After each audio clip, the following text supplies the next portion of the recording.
Argentina está a un paso de legalizar el aborto, una discusión polémica que se riega por todo el continente. Ecuador tiene una de las tasas más altas de embarazo adolescente, muchos de ellos producto de una violación. ¿El debate sobre la despenalización del aborto sigue vigente? En Ecuador se produce un aborto cada 12 minutos y la gran mayoría de estos casos no obedece a razones médicas o fisiológicas que lo justifiquen. El drama de miles de mujeres que deciden interrumpir sus embarazos, muchas de ellas en la adolescencia, tiene que ver con factores emocionales, socioeconómicos o de abuso sexual. La Constitución y las leyes que rigen el país protegen la vida desde la concepción. Por ello, la despenalización del aborto es un tema aún restringido en la discusión nacional. En el programa de hoy queremos analizar el paso fundamental que la legislación argentina ha dado en primera instancia para que la interrupción del embarazo bajo cualquier circunstancia no se considere un delito. ¿Se trata de una decisión que causará un efecto contagio en otros países de América Latina? Este es un tema que despertará nuevamente el debate en Ecuador. De todo ello vamos a hablar cuando comience Políticamente Correcto.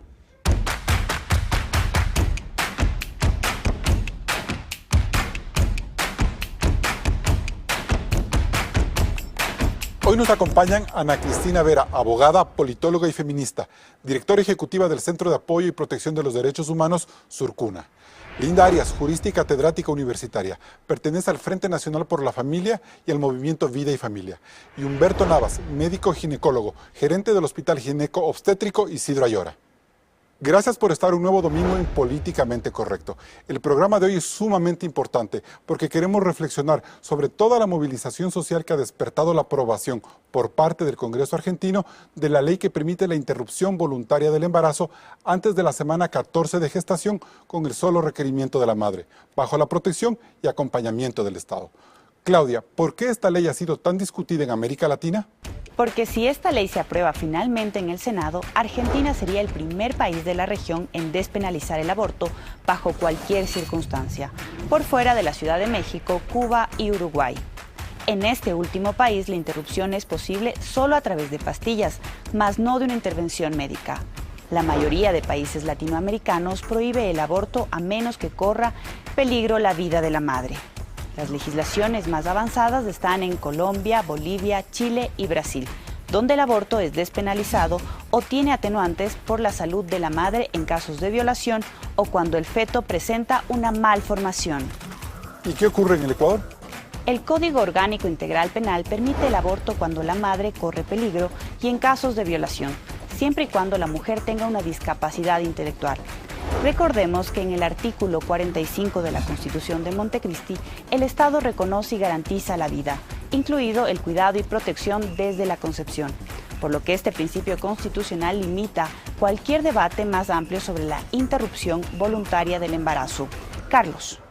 Bien, gracias Claudia. Ana Cristina Vera, ¿usted cree que la decisión que tome Argentina contagiará al resto del continente? Yo creo que la decisión que toma Argentina es histórica para el continente latinoamericano.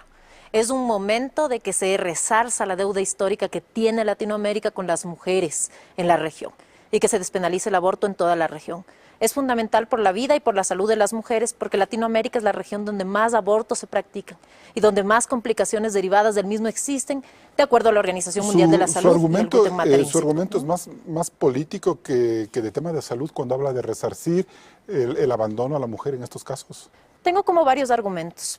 Yo creo que la democracia tiene una deuda histórica con las mujeres cuando se nos impide a la mitad de la población del país tomar decisiones fundamentales sobre nuestras vidas, como la decisión si continuar o no continuar un embarazo, decidir sobre nuestra reproducción, sobre nuestra familia. Y creo que esta es una deuda histórica que hace que el Estado nos siga viendo como ciudadanas de segunda a las mujeres, sin darnos todos los derechos. Y no podemos decidir ni siquiera sobre nuestra vida, sobre nuestra reproducción, sobre nuestra familia, sobre qué podemos decidir las mujeres en este país. Cuando hablamos de decidir sobre la vida de alguien, en este caso la mujer, pero no podemos hablar sobre la vida del niño que vendría en camino, en este caso. Ese sería como el debate más polémico dentro de esta discusión, ¿no es cierto? Yo creo que el debate argentino ahí nos deja una gran lección, ¿Ya? Que es una lección histórica. No existen acuerdos ni filosóficos, ni científicos, ni morales, ni religiosos sobre cuándo comienza la vida humana, ni cuál es el estatuto que se le debe dar al embrión, a la mórula, a la fístula, al feto.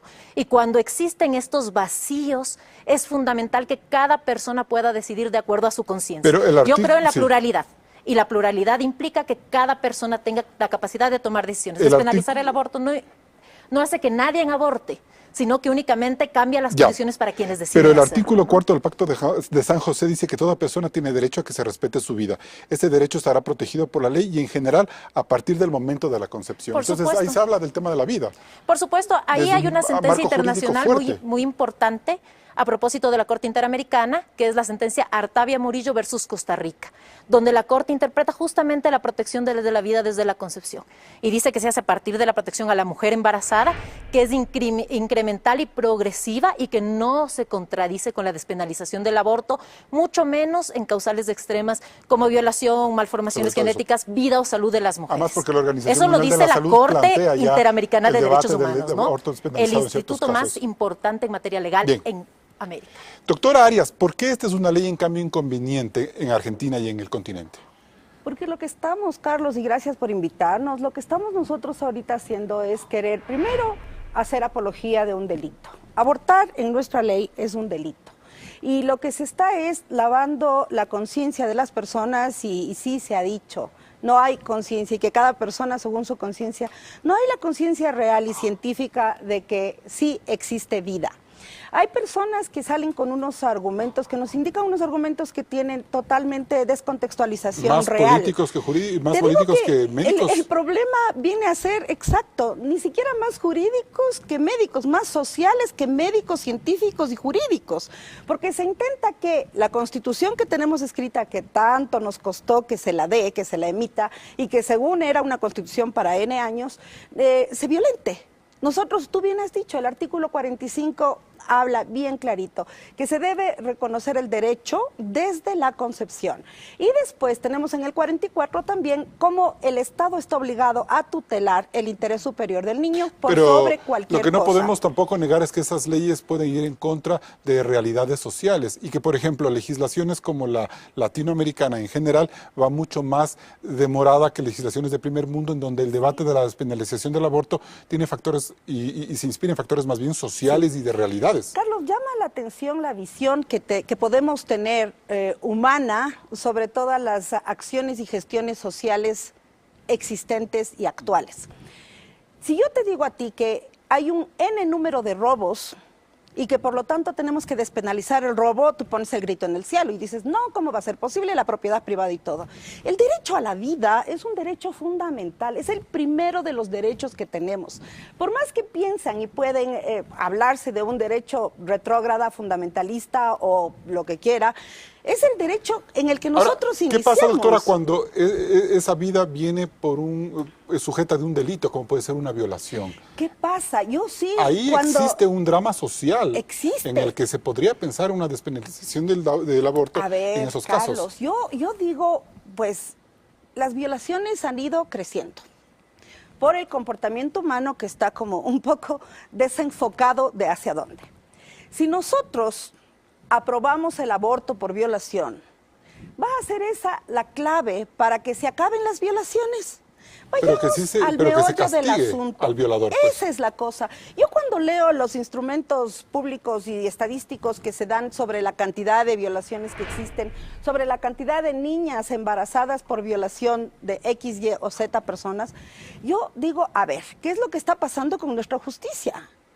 ¿Qué es lo que está pasando con el fiscal general del Estado? Porque si yo fuese fiscal, ya estuviese haciendo un análisis de cada caso y que tengan la pena que deben tener los violadores. Pero ¿qué pasa cuando una niña inocente tiene que cargar con un embarazo a cuestas producto de una violación, un niño que no viene bajo un consentimiento y que genera unos traumas físicos y psicológicos a la madre? Sí, Carlos, ¿por qué no pensar ahí en una posibilidad de despenalizar? En la actualidad llama la atención que esté por sobre el enfoque de familia, el enfoque de género.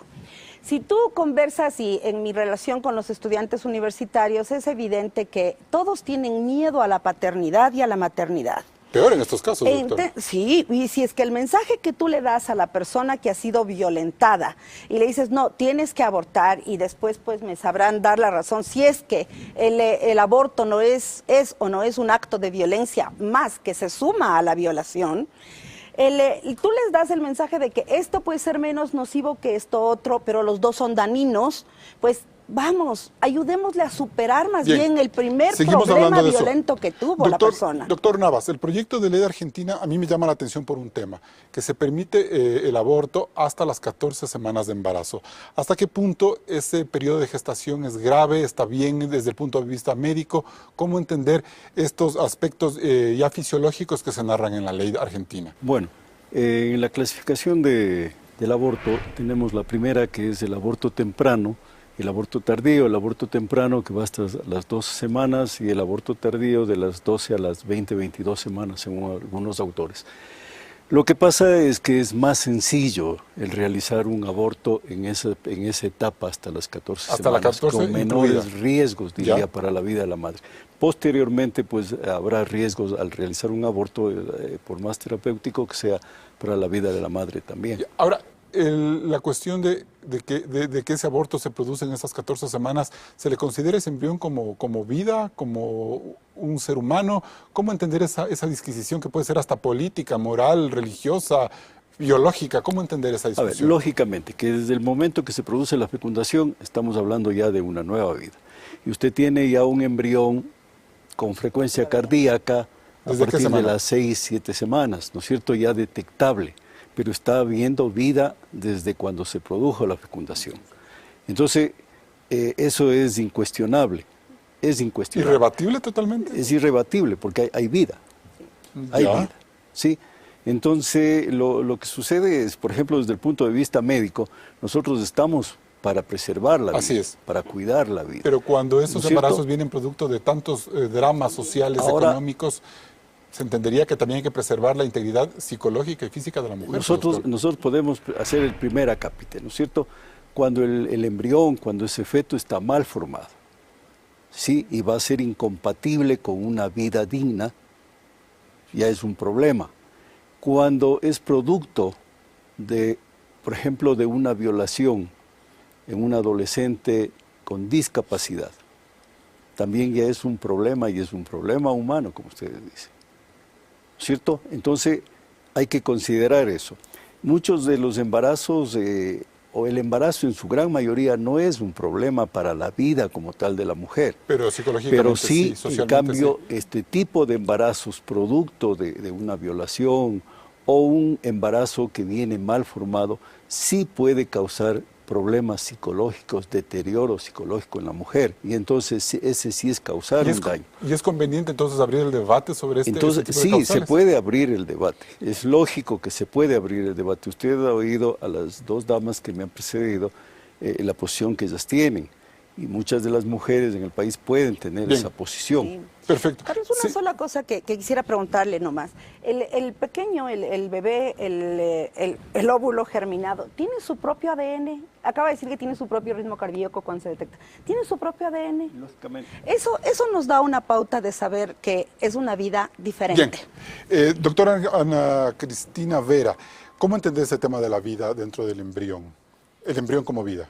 Yo creo que no hay una discusión sobre si el embrión es vida o no es vida. La discusión es si esta vida tiene el mismo valor que la vida de la mujer, sobre todo cuando corre en riesgo. Y aquí jurídicamente... ¿Y por qué poner en una balanza eso, doctora? Eso se hace a través de un método jurídico que se llama ponderación. Y la ponderación nos ha dicho que la penalización del aborto no es eficaz para salvar la vida de las mujeres, pero tampoco para evitar abortos. Mira, veamos un poco las cifras de Latinoamérica, del mundo y de nuestro país.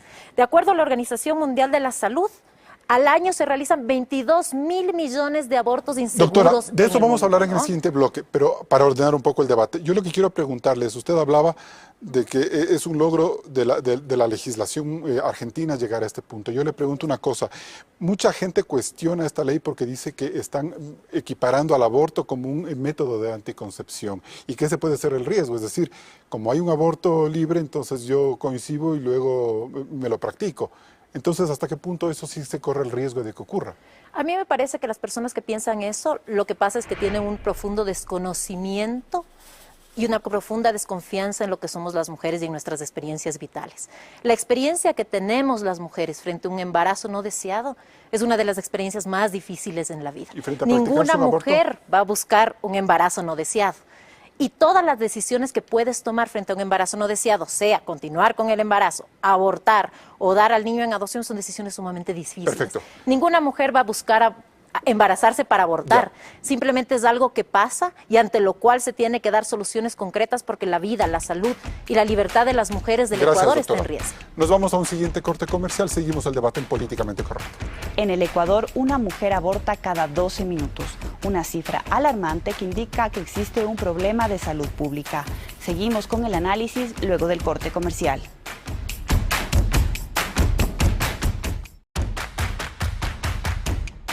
En el Ecuador, el debate alrededor de la despenalización del aborto ha sido jurídico, político y moral. Sin embargo, cabe analizar esta problemática también desde la salud pública. Claudia. Partamos de una realidad compleja para nuestro país. Según la Organización Mundial de la Salud, después de Venezuela, Ecuador tiene la segunda tasa de embarazo adolescente más alta de América del Sur, 77,3 por cada 1000 partos. Es la octava más alta en todo el continente. El embarazo adolescente y la pobreza van de la mano. El INEG asegura que casi 8 de cada 10 adolescentes embarazadas no tiene trabajo. Además, una mujer adolescente con bajo nivel educativo es 4 veces más proclive a quedar embarazada. La OMS advierte que uno de los factores que inciden en esta tasa es la relación sexual no consentida o por coacción, es decir, la violación. La Defensoría Pública advierte que 1 de cada 5 denuncias de violación es en contra de niñas menores de 14 años. ¿Y por qué estos datos son relevantes a la hora de hablar del aborto? Porque la tasa de abortos en el Ecuador es ligeramente superior a la del embarazo adolescente, 115 por cada 1000 nacidos vivos. Según un estudio del 2017 de la Universidad de las Américas, las mujeres que más abortan tienen entre 16 y 25 años. Todo este contexto se refleja en una cifra reveladora. El Ministerio de Salud apunta que 8 de cada 10 abortos registrados no tienen una justificación médica o fisiológica. Es decir, hay un gran porcentaje de posibles abortos autoinducidos por fuera del marco legal que lo prohíbe. Interpretando las cifras del INEC entre el 2004 y 2014, podemos decir que una mujer aborta en el Ecuador cada 12 minutos. Y las penas de hasta 2 años de prisión para la madre que se practica un aborto o hasta de 10 años para el médico que lo consiente, ¿no han frenado esta realidad? Para nada, aunque sí se disparó la tasa de judicialización de las mujeres que decidieron interrumpir su embarazo tras la vigencia del Código Penal, 192 casos entre el 2015 y el 2017. En Ecuador hay 243 mujeres criminalizadas por esta causa, cuyas raíces socioeconómicas son complejas y difíciles de procesar. Carlos. Bien, doctor Navas, todo parece indicar que las leyes no logran bajar el índice de abortos, o al menos esta rigurosidad con el que se maneja este tema en las leyes. ¿Cómo entender esta problemática, tomando en cuenta un dato importante que mencionaba Claudia, es decir, que el índice de abortos y la tasa de embarazo adolescentes van más o menos por la misma proporción? A ver, la tasa de embarazos en adolescentes, al menos en la institución en la cual yo trabajo, está actualmente por el 29%. Ha bajado un poco a raíz de la creación de la maternidad de la Nueva Aurora y del hospital de Calderón. O sea, sigue habiendo mujeres adolescentes Claro, embarazadas. sigue habiendo, Claro. es indudable. Y el aborto está más o menos en un 18%, ¿sí? Y creemos que de esos, del 60-70% pertenecen a abortos inducidos de alguna manera. O sea, que se provocan el aborto. Que se provocan, entonces ¿Por qué son razones? abortos no seguros. Ustedes que han hablado o que están en contacto con gente que tiene escasos recursos económicos, bajos niveles de instrucción, de educación, ¿tiene usted claro por qué razón las mujeres se provocan esos abortos? Bueno, el problema es que el embarazo en el adolescente mismo tiene algunas facetas difíciles, ¿no? Por ejemplo, viene el nivel cultural, viene el nivel económico, viene la procedencia de hogares desorganizados, En algún momento la migración también fue una causa muy grande de adolescentes embarazadas. Y eso hace muchas veces que busquen alguna solución de tipo clandestino. Porque no pueden llegar a una casa de salud. Porque no pueden llegar a una casa de salud a pedir un aborto, porque nosotros no estamos para eso. En las casas de salud lo que hacemos es recibir a la mujer que está abortando, que está con un aborto en curso o con un aborto incompleto, cualquiera que sea su origen. Pero, ¿qué le significa a usted como médico que el 85% de las razones por las que se aborta en Ecuador sean por cuestiones o que se las entienda como abortos inducidos? Es decir, el factor médico es bajísimo en realidad. Es una gran preocupación, porque hablar de un aborto inducido es un aborto inseguro, un aborto que nos causa muchos problemas. No se olvide usted que esos abortos son causa más o menos de un 6% de muerte materna. Entonces eso para nosotros como médicos sí es de muchísima preocupación y ha sido de muchísima preocupación desde muchos años atrás. ¿Al punto de que se debería revisar el marco legal vigente, doctor? Yo pienso que para eso están las autoridades de tipo jurídico, político. Doctora Ana Cristina Vera, ¿el debate podría ser en despenalizar el aborto o más bien en aborto seguro o aborto clandestino? ¿Cómo entender esta forma tan semántica y tan compleja de mirar este problema? Bueno, yo creo que el debate tiene que ser sobre despenalizar el aborto, En porque casos la al menos. única manera de lograr que las mujeres puedan acceder a abortos seguros en todos los casos es que el aborto deje de ser un delito y que se pueda hacer en las instituciones médicas con los cuidados adecuados. La Constitución y las leyes ecuatorianas protegen la vida desde la concepción. Por lo tanto, una ley como la que se debate en Argentina, este momento por la jerarquía legal no sería factible. Pero al menos sí abrir el debate quizás sobre los 3 temas que han sido motivo de una lucha durante años. La violación, cuando el niño cuando el feto tiene problemas, presenta problemas ya, malformaciones, y por el asunto del peligro de la vida de la madre, ¿no es cierto? Al menos ese primer paso habría que dar. Como abogada no estoy de acuerdo en su interpretación jurídica de la protección de la vida desde la concepción. Y no estoy de acuerdo porque ya lo he dicho, la Corte Interamericana de Derechos Humanos ha interpretado que la protección de la vida desde la concepción no es contraria al aborto. Y yo sí creo que hay otras formas de interpretar justamente la protección de la vida desde la concepción. No se habla de un derecho a la vida desde la concepción, se habla de la protección y cuidado, y eso jurídicamente es otra cosa. Entonces creo que existe la puerta abierta, pero además creo otra cosa que es más importante aún. Si lo que queremos es proteger la vida desde la concepción, hay medidas mucho más efectivas y con menos costos en cuanto a la vida, a la salud y a la libertad de las mujeres que se pueden usar. Le voy a dar el ejemplo de 2. Educación sexual integral, evitemos que los chicos se embaracen sin desearlo. Anticoncepción y planificación familiar. ¿No es una quimera Esas dos medidas van a hacer que se reduzca la cantidad de embarazos no deseados. ¿No ha fallado la educación pública en este país? La educación del aborto. Por supuesto, porque los mismos grupos que están en contra del aborto están en contra de que se dé educación sexual integral, de que haya una política de planificación familiar y de que se pueda prevenir los embarazos no deseados. El debate aquí parece que no es el aborto o no aborto, ¿no? Carlos, creo que Ana me menciona, me involucra de alguna manera. Yo quisiera contarle a la ciudadanía que nosotros nos hemos acercado al Ministerio de Educación para poder nosotros implementar planes y les hemos pedido que hagamos planes pilotos con determinados colegios para que se pueda dar una educación sexual realmente integral. Pero doctora, ¿cuál es el problema? Perdóname, pero si en los colegios públicos hay denuncias, han explotado las denuncias de abuso sexual a los niños, pues entonces, ¿cómo podemos confiar a la educación pública un tema tan delicado como este? ¿Cuál es el problema? El problema es que estas nuevas generaciones están viviendo una falencia de conocimiento de proyectos de vida.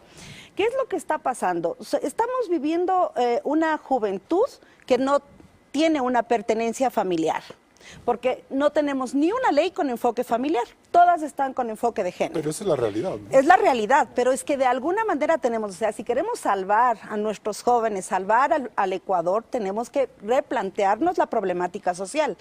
¿Qué es lo que sucede? Sucede que se ha sexualizado a los muchachos y ahora los muchachos están más álgidos de saber qué es vivir su sexualidad frente a saber qué profesión voy a elegir. Pero esa es la realidad. Es la realidad, pero es porque es el fruto de todo el mensaje que se ha dado. Cuando nosotros, y no crees, Carlos, que no encontramos personas que sí tienen bien claro el norte de su vida, que ese sí no es el tienen bien problema. claro. Pero el problema está en el mensaje que se da y el mensaje que se quiere dar cuando una solución a que tú vivas tu sexualidad abiertamente sea que si te llegaste a embarazar, porque además, ojo, sí, se habla de contracepción y anticoncepción, que no son 100% seguros y que pues obviamente cada uno con conocimiento y con madurez podría tomar decisiones, pero le estamos pidiendo madurez a niños de 12 años. Pero, el rango de embarazos adolescentes ha bajado. pero Antes no teníamos de muy- 16 no años del en todo bajo, adelante. sigue siendo el segundo de América del Sur y el octavo del continente. Sigue siendo y no queremos que, Ahora, no queremos que siga ¿y usted creciendo, no cree pero que eduquemos ante como se debe. ante los problemas que usted menciona, ¿no cree que sería importante que se analice al menos la despenalización del aborto en casos de violación, tomando en cuenta que 1 de cada 5 personas violadas en este país es menor de 14 años, que es coaccionada incluso por el incesto, temas que ni siquiera están del todo desarrollados en la legislatura? ¿Por qué no pensar al menos en ese Sí. espacio? Carlos, si es que la medida fuera aborto para las mujeres violadas, fin de violadores o fin de violaciones, probablemente todos aplaudiríamos. Entonces le quitaríamos un trauma a la mujer violada. Verás, a ver, Carlos, Doctora. Probablemente le podemos quitar el trauma a la mujer y le damos alas al violador. Pues él está en la cárcel. Lo que tenemos, enséñeme, Bueno, esa es otra tarea. demuéstrenme que están todos los violadores de tantas violaciones que hay, y ojo que tenemos ahí un conflicto legal Y bien, familiar, bien ¿no? grande, Es un problema bien familiar. grande, y de todo. Tenemos un conflicto legal bien grande porque recordemos que todo acceso carnal a los niños, a menores de edad, es violación según el COIP. ¿Y qué es lo que está pasando? Pasa que ahora menores con menores y tenemos que irnos a menores transgresores. Y tenemos que... ¿Cuál es el tema? Yo creo que la educación que se tiene que dar tiene que ser más profunda, no una educación light de sensorial, de cómo te sientes, de vive los placeres, de hedonismo, no. Doctora Vera.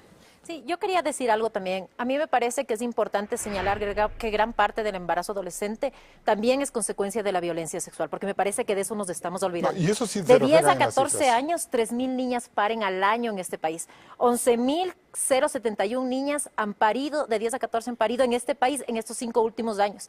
Y a esas niñas también tenemos que verlas. Y lo digo, verás, porque yo ¿Y el trabajo aborto es con el una... mal menor para esas niñas, Yo trabajo en doctora? una casa de acogida de niñas embarazadas. Trabajo con ellas, acompañándoles en sus casos, tratando que efectivamente no haya impunidad. Porque no se trata de solo decir que no haya impunidad y que los casos sean sancionados. Se trata de tomar partido. Y no es lo que vemos de otros grupos. Miren el caso del cura Cordero en Cuenca, encubierto por toda la cúpula de la iglesia, lo Por cual eso nos causa digo, profunda, es una quimera profunda vergüenza. encargarle a ¿no? la educación Sí, pública yo lo que que va a durar creo- 30 años sí, hasta todo. que se Pero mira, lo que estabilice. creo es que estas niñas merecen tener voz también. Y mira lo que ha pasado con estas niñas. Están obligadas a maternidades forzadas, muchas de ellas tienen discapacidad, y cuando hemos intentado las demandas de adoptabilidad, se las han negado. Y Los son hijos jueces productos no de les incesto. permiten ni siquiera dar en adopción a los niños. Perfecto. Yo creo que el aborto es una medida Doctor de Navas, reparación. que Doctor Navas, permitiría ¿cómo solucionar, cómo un entender debate este real. problema de las jóvenes que vienen embarazadas por cuestiones familiares, por cuestiones socioeconómicas muy graves? A ver, yo pienso que es importantísimo lo que ya acá se ha dicho, ¿no? La educación. La educación tanto de hogar, que por desgracia también tiene problemas en nuestro país porque el nivel sociocultural en muchos niveles es muy bajo. Igualmente la educación tiene que cambiar. No tenemos que pensar que porque ahora hay una fiebre de esto de denuncias de violaciones, de abusos en las escuelas, en colegios, no tiene que parar. Tiene que más bien ser un incentivo para que mejoremos Doctor, la y educación. leyes como por ejemplo la del Código Orgánico Integral Penal en el que ponen penas severas a los médicos de hasta 10 años por incentivar o por practicar un aborto, alejan más bien a las casas de salud, a la salud regular de esta problemática y le vuelven a la madre, a la mujer adolescente, todavía mucho más sola, aislada de cómo solucionar este problema. Es que es lógico, el médico no está para terminar con un embarazo. El médico está para cuidar a la mujer embarazada y para cuidar a la mujer en el momento que está en uno de los tipos de aborto. Lo que sí debe ser es una política de país la que llegue a estos aspectos. Porque de lo contrario, lo que nosotros, por ejemplo, el Ministerio de Salud Pública se ha preocupado muchísimo en lo que es la planificación familiar, los métodos anticonceptivos que también requieren de procesos educativos y que se entiendan de qué se trata. Gracias, doctor. Y parece que esos tampoco dan los resultados suficientes. Nos vamos a un siguiente corte comercial. Recuerde que puede seguirnos en Twitter, Facebook y ahora en Instagram, @políticamentecorrecto_s. Seguimos con este debate luego de la pausa comercial. No se desconecte.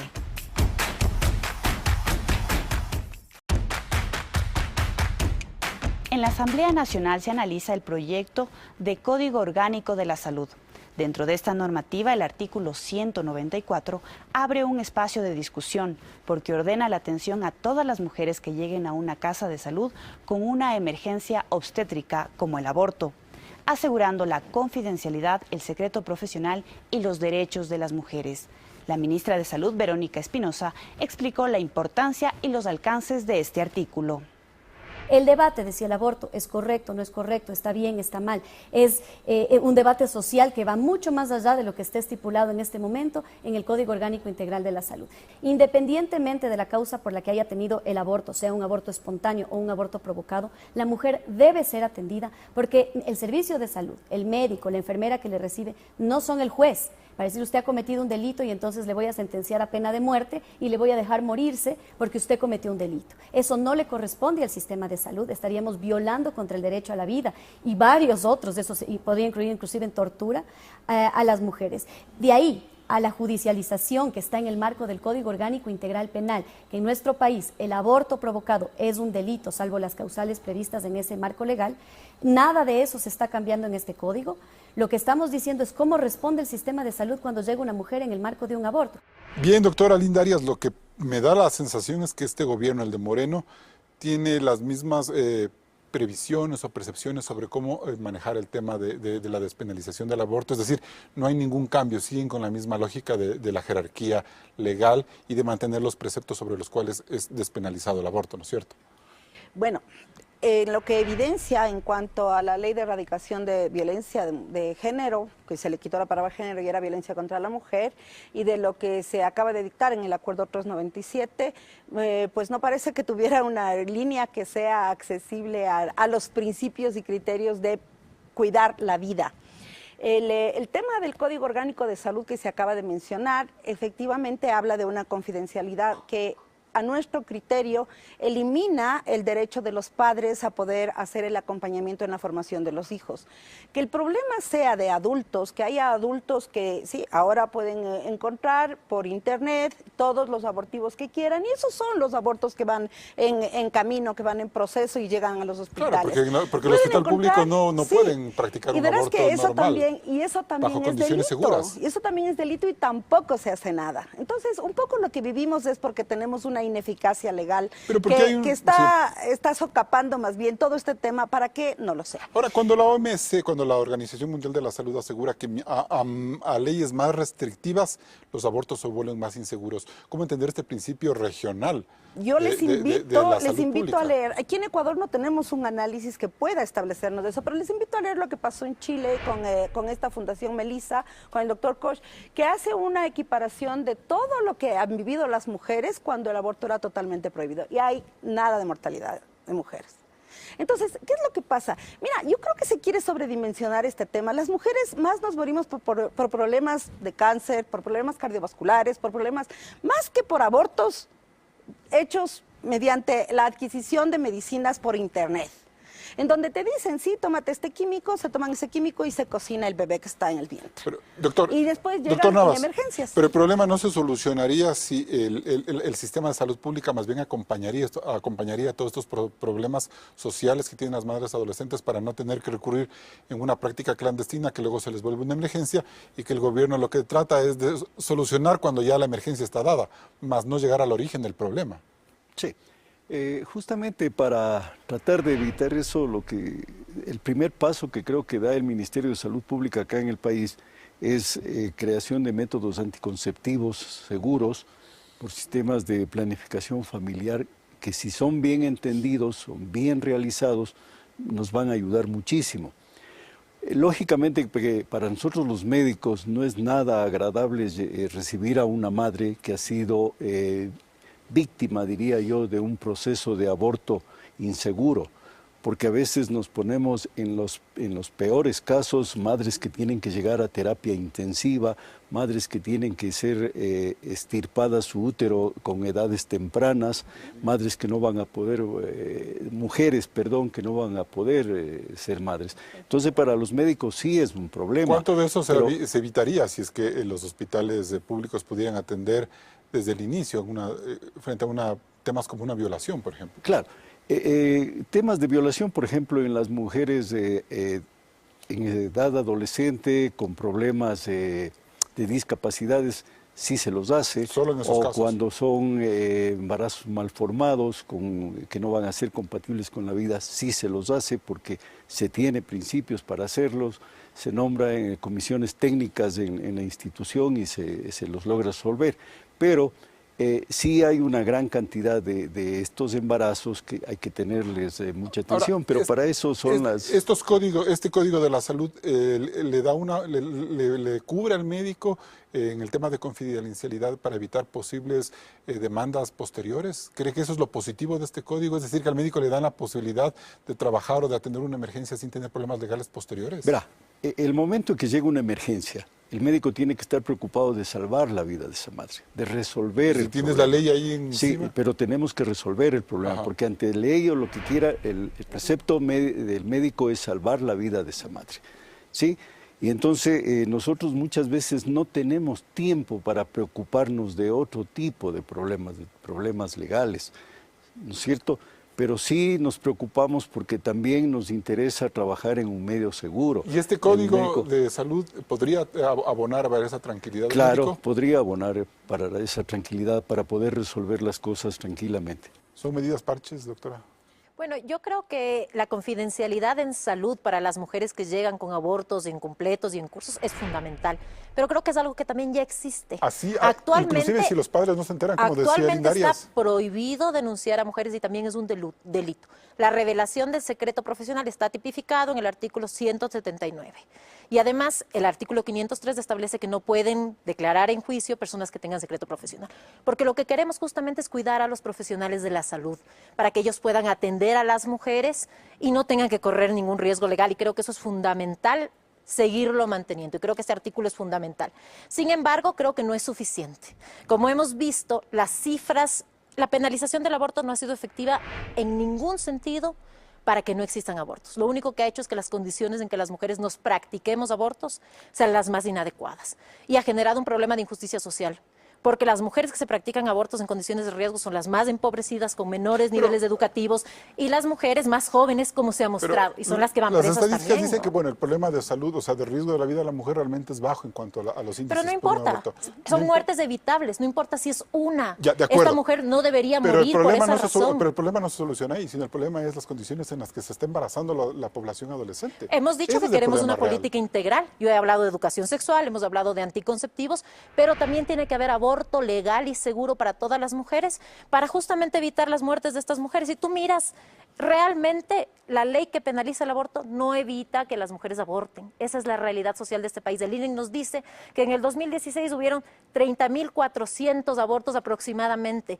De esos abortos, el 72% fueron no especificados, es decir, abortos practicados en condiciones de riesgo, complicaciones derivadas de abortos en condiciones de riesgo. Esa ley no es eficaz para parar los abortos. Para lo que es eficaz es para poner en riesgo la vida, la salud.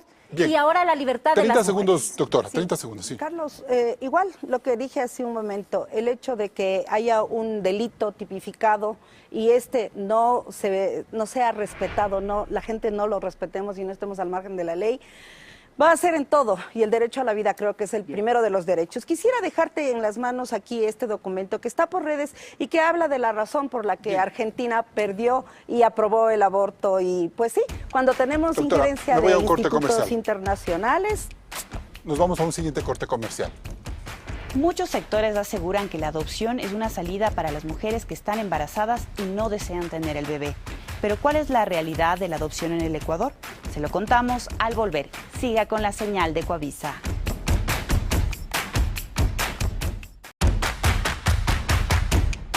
Muchos sectores políticos y sociales contrarios a la despenalización del aborto aseguran que la adopción puede ser el mecanismo idóneo para garantizar el derecho a la vida. Sin embargo, en Ecuador hasta ahora esta no ha sido una opción exitosa. Tomemos como referencia el año 2015. Según las cifras del INE, este año nacieron unos 273.000 niños, de los cuales unos 57.000 fueron hijos de madres adolescentes. Y de este número, 2.287 niños son hijos de madres de entre 11 y 14 años. Pero durante el 2015 apenas se dieron en adopción 148 niños. Es decir, un dato totalmente irrelevante para las estadísticas de este país. En el Ecuador, un proceso de adopción consta de 11 pasos que incluyen entrevistas, estudio de hogar, cursos para padres y algunas prohibiciones como no adoptar un niño que está por nacer. Pero en el mejor de los casos, los trámites tardan de 6 a 2 años según el MIES, por lo que cabe preguntarse si es realmente una salida políticamente correcta. Bien, doctor Arias, y precisamente esta parece ser la gran salida o la gran solución que han mostrado grupos políticos y sociales que defienden o que se oponen a la despenalización del aborto, pero vemos que como cultura la adopción es irrelevante totalmente, nadie está adoptando niños. Sí, has dicho la palabra clave, culturalmente. ¿Qué es lo que pasa? Y ustedes miren el Código Orgánico de Salud, que está en proyecto en la Asamblea, ahora estamos con técnicas de reproducción asistida que les enriquece a médicos inmensurablemente. Estamos intentando legalizar el uso de vientres ajenos, la subrogación de vientres, que son unas que opciones, es un ¿no? alquiler, claro. Y no estamos nosotros educando para poder justamente estos niños que ya están, recibirlos con esa acogida que merece recibirse una vida. Entonces, ¿por dónde es lo que estamos equivocándonos? ¿Estamos o no estamos siendo políticamente incoherentes? Hablemos de lo políticamente correcto. ¿Qué es lo que ya estamos y por qué no hacemos una cultura de esa adopción? Yo sí conozco N número de familias que han adoptado niños porque no han podido engendrar. Y créanme, son las personas el Estado está teniendo en este momento felices. una legislación y un trámite mucho más expedito. Claro, para que se cree. Y que tiene que ser seguro, obviamente. Todos los pasos que estaban enmarcados dentro del proceso de adopción tienen su razón de ser. Porque acuérdense que también hay el tráfico de niños, acuérdense que también hay la explotación para los niños, y eso tiene que analizarse, tiene que estudiarse la familia en la que los niños van a ir a vivir y van a ser parte. A mí me encanta y conozco muchas familias que han adoptado niños con alguna deficiencia, y eso es una generosidad de corazón total. Perfecto. Doctora Ana Cristina Arias, ¿y por qué no impulsar un activismo a favor de la adopción más allá del tema de la despenalización del aborto? ¿Cómo entender estas categorías, estos ámbitos de militancia? Nuestro activismo es a favor de la decisión. Nosotros apoyamos a que las mujeres continúen sus embarazos, apoyamos Si es a que los interrumpan si lo desea, y creemos también que la adopción tiene que ser una opción y que hay que reformar este trámite que es absolutamente difícil, absolutamente tortuoso. Yo te digo, yo tengo el trámite y estoy llevando ahorita el proceso de una niña de 14 años violada por su padre, que tiene un guagua, y hemos tratado de darle una adopción por 3 ocasiones y el juez nos ha negado las 3 ocasiones la demanda de adoptabilidad. ¿Por qué les ha negado? Porque dice que los niños tienen que estar con las madres, porque tienen estos criterios conservadores de que las niñas tienen que ser obligadas a la maternidad. Lo que nosotras queremos es maternidades felices, niños felices, y esto solo se puede hacer respetando las decisiones de las mujeres. Yo estoy súper a favor de la adopción, creo que hay que cambiar los trámites, hay que quitar la demanda judicial para que las mujeres puedan dar en adopción, y hay que haber distintos tipos de adopción. Antes de darle el paso al doctor Navas, maternidades obligadas. Ese me parece que es un tema muy polémico, pero que es real. A las madres se les obliga, a las mujeres se les obliga a ser madres, incluso por problemas como violación o por otras razones socioeconómicas. Volvemos al tema de la violación. Creo que es en la única situación en que podríamos pensar que hay una obligatoriedad. En el resto, cuando las personas se embarazan por vivir su sexualidad abiertamente, mira, no hay ninguna obligación. Se lo buscan. Saben, todas las personas saben que después de una relación sexual de intimidad puede venir un embarazo y pues se atreven a ello. Y ya te dije el tema de la violación. Mientras los violadores no haya un castigo ejemplificador, van a seguir aumentando. Doctor Navas, ¿la adopción es una alternativa al aborto como tal para zanjar un poco este tema? Es decir, dejemos las leyes tal como están y más bien tratemos de impulsar la adopción en el Ecuador. A ver, desde el punto de vista médico, ¿no? Les repito, a mí me preocupa muchísimo el aborto clandestino, el aborto inseguro. es de muchísima preocupación porque eso afecta a la vida de muchas mujeres y eso nos preocupa a nosotros como médicos. Me preocupa muchísimo el aborto de aquel niño mal formado, de aquel niño que no va a tener calidad de vida. Me preocupa muchísimo la estabilidad mental o psicológica de la mujer embarazada con un aborto, con un embarazo no deseado. Pero no creo que el proceso de adopción sea el que nos va a salvar como tal. ¿Así? Yo pienso que hay que ir un poco más profundo, el país está en la obligación de hacer análisis más profundos, de conversar, de seguir dialogando y de ir buscando estas cosas que nos puedan unir a los tres conceptos que usted ha oído hoy día. Esto pienso que para el país es un reto que se debe seguirlo manejando, porque es una vergüenza que seamos o que sigamos siendo los segundos en Latinoamérica con embarazo en adolescentes. En América del Sur. Sí, doctora Vera, en este punto, ¿cómo podríamos nosotros entender la posibilidad de que la legislación o el debate en Ecuador retome fuerza, al menos en los tres puntos en los que se discutió hace algún tiempo y sobre lo que hay cierto consenso en América Latina en cuanto a la despenalización del aborto? Salud de la madre, malformación del feto y violación. ¿Usted cree que al menos se podría hacer un primer paso para zanjar este tema y no irnos a casos tan extremos como el de Argentina? Yo creo que es necesario, indispensable y urgente que se dé este primer paso. En el Ecuador, como hemos visto, el aborto está despenalizado de acuerdo al artículo 150 del Código Integral Penal para salvaguardar la vida o salud de la mujer cuando el peligro no es evitable por otros medios, eso dice el Código, o cuando el embarazo ha sido consecuencia de violación a una mujer con discapacidad mental. Lo mínimo es permitir que todas las mujeres que han tenido un embarazo forzado consecuencia de una violación puedan decidir si quieren continuarlo o interrumpirlo. Igual que las malformaciones genéticas incompatibles por la vida puedan ser las mujeres quienes decidan si quieren continuar o interrumpir ese embarazo. A mí me parece que por la pluralidad jurídica, sí, lo mejor siempre va a ser la despenalización. Doctora Heras, ¿y no hay una realidad en ese punto, ya para finalizar, que más allá de que el delito prosiga o continúe, que estos temas se vuelvan a abrir el debate frente a la violación como tal, por precautelar los derechos y la estabilidad de la madre? Sí. Carlos, yo creo que el Ecuador tiene que ser suficientemente responsable de lo que va a legislar para su propio país. Estamos nosotros con una vivencia de sexualidad prematura en nuestras niñas porque la información que se les dio es sin formación.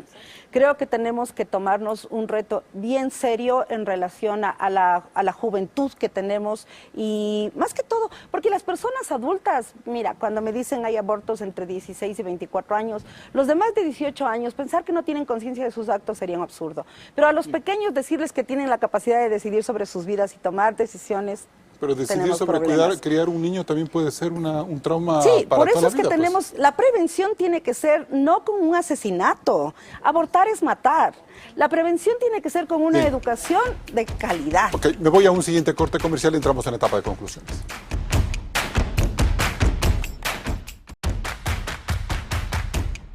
Entramos en etapa de conclusiones. Ana Cristina Vera, ¿es políticamente correcto impulsar el debate sobre la despenalización del aborto?